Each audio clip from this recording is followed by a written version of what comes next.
와, 가정폭력이 진짜 단지 물리적으로 가해하는 것만이 아니네요. 그렇다니깐요. 그러니까 이 음. 언니는 그러니까 경제적, 신체적, 정서적 폭력이 다 복합적이었던 네. 거지.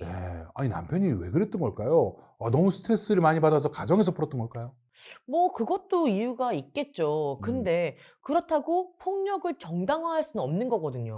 맞는 말입니다. 네. 그러니까 우리 사회에는 아직도 남자가 우월하고 음. 여자는 좀 거칠게 대해야 한다. 뭐 이런 관념 등이 있는 것 같아요. 그러니까 음. 언니가 무슨 말만 하면 그 전 남편이 계속 "아유 멍청한 게 뭘 안다고 자꾸 떠들어." 아이고. 약간 이렇게 약간 무시하는 거지. 아이고. 아니 말로도 상처를 엄청 아 줬네요. 그럼요. 그러니까 네. 언니가 연예인이다 보니까 일반인 친구도 많지 않고 또 연예인 친구들끼리는 사실 이런 가정폭력 얘기 꺼내기가 쉽지 않잖아요. 네. 그러니까 그래서 언니는 쪼끔 더 많이 힘들지 않았나라는 생각이 네. 들어요. 진짜 그랬겠어요. 이게 음. 점점 뭔가 사회적으로 고립이 된다라고 생각했을 것 같은데, 음. 아니 저는 도저히 이해가 안 가는 게, 아니 어떻게 내가 가장 사랑하고 보호해야 할 가족에게 그럴 수가 있는 거죠? 그치. 아니 선생님, 대체 왜 이런 가정 폭력이 발생하는 걸까요? 음. 이런 부분도 좀 연구가 되었을까요? 앞서 말씀드린 것처럼 가정폭력은 부부 문제를 넘어 자녀들의 인생까지도 참담하게 만들 수 있기에 법적 보호와 처벌 강화라는 규제가 더 필요합니다. 아버지가 어머니를 때리는 모습을 보며 자란 아이들은 이러한 모습을 매우 경멸스럽게 여기면서도 자신도 모르게 생각 속에 남자가 여자를 지배하는 것이고 여자에게 군림하기 위해서는 신체적 가해를 가해야 한다는 모습과 이미지가 그대로 각인되는 것입니다. 폭력의 대물림은 어릴 때부터 가정과 주변 환경 속에서 보고 듣고 자라면서 자신들도 모르게 생기게 된 결과물입니다. 그렇다면 이런 가정폭력의 원인은 어떤 것들이 있을까요? 첫째, 스트레스입니다. 인간을 둘러싼 많은 환경 속에서 겪는 스트레스나 긴장감에서 벗어나 잠시라도 안식처가 될 수 있는 곳이 가정이 될 수 있습니다. 그런데 이 가정 내에서 일어나는 일들로 가족 구성원들은 크고 작은 스트레스에 노출되게 됩니다. 양육과 교육을 맡은 부모들은 자녀를 키우며 다양한 스트레스를 받게 되고 이를 자녀 학대로까지 이어지게 됩니다.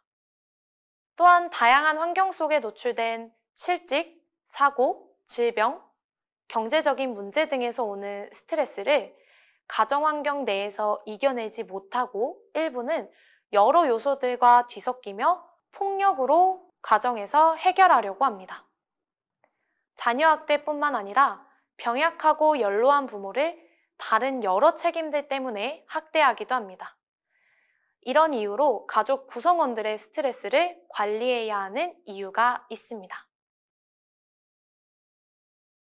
둘째, 성별 고정관념입니다. 모든 남성들이 여성에 대한 그릇된 부적절감을 갖고 있는 것은 아니지만 여자를 학대하는 대부분의 남성의 경우 남자가 여자보다 우월하며 여자를 거칠게 다루고 야단치는 것이 남자의 권리라고 생각하도록 양육된다는 보고가 있습니다.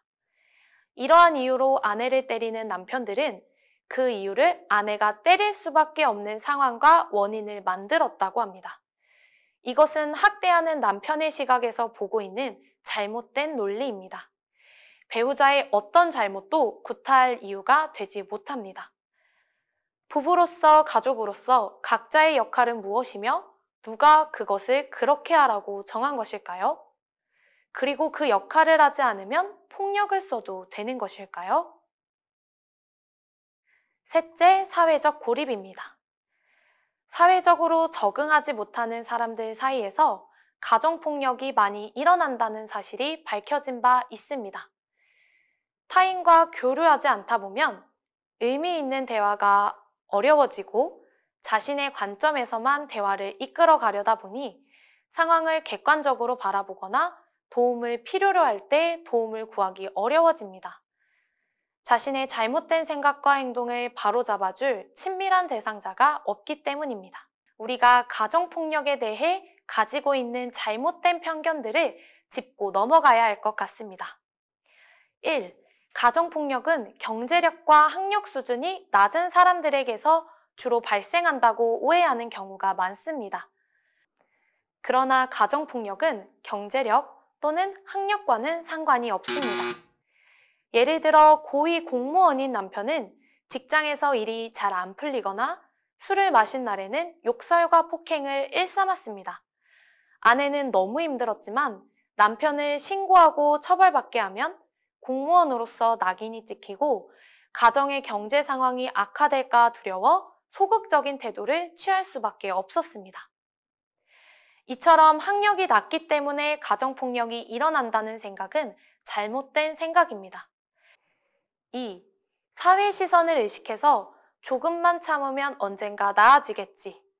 애들을 위해서 나만 참으면 돼. 더 이상 가족의 분열과 불화를 가속화시키면 안 돼. 이런 마음으로 가정폭력을 하염없이 참고 견디다가는 큰 불상사를 야기하기도 합니다. 가정은 가족 구성원 모두가 존중받고 안전하도록 노력할 때 지켜집니다.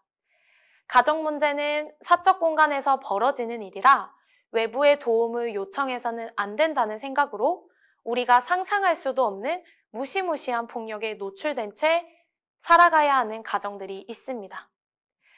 외부의 도움을 청하지 않는 이유 중에 하나는 매일 노출되는 폭력에 내성이 생겨 신고할 만큼 폭력이 심각하지 않다고 여기게 되는 것입니다. 이로 인해 그 순간만 넘기면 된다고 여겨 수년간 참다가 결국 살인까지 벌어지는 일들이 있었습니다. 가정도 작은 사회의 일부입니다. 폭력적 문화가 결국은 그 가정 구성원들을 통해 어딘가에서 또 형성될 수 있고 나만 참고 넘어갈 문제가 아닌 우리 모두가 이에 적극적으로 대응하고 외부로부터 보호받아야 합니다. 3. 앞서 계속 강조한 것처럼 가정폭력은 남의 일이 아닙니다. 때문에 가정폭력에 노출된 피해자들을 인지하고 있으면서도 남의 집안 일이기에 참견하면 안 된다는 생각에 가정폭력을 방치해서는 안 됩니다.